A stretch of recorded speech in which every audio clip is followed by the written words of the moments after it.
পড়তে বসার কথা ভাবলে মাথা ব্যথা হয়ে যায়, আর তোমার কথা ভাবলে হাত ব্যথা হয়ে যায়।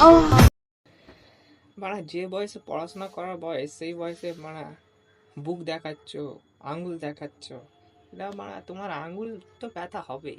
আঙ্গুল ব্যথা হবে না কেন? তোমাদের মতন যা গাঁড় পিয়াছি মেয়েরা আছে না, তাদের আঙ্গুল কেন, তাদের সর্ব শরীর ব্যথা করবে। কেন বলতো? তোমরা হচ্ছে সেই মানে একটা বানায় পোষায় না, বা যে বানা তোমাকে করবে সেই বানাটাও ব্যথা করা শুরু করে দেবে লাউড়া। বা যে বয়সে পড়ার বয়স, সেই বয়সে গাঁড় পিয়াজি মারছে।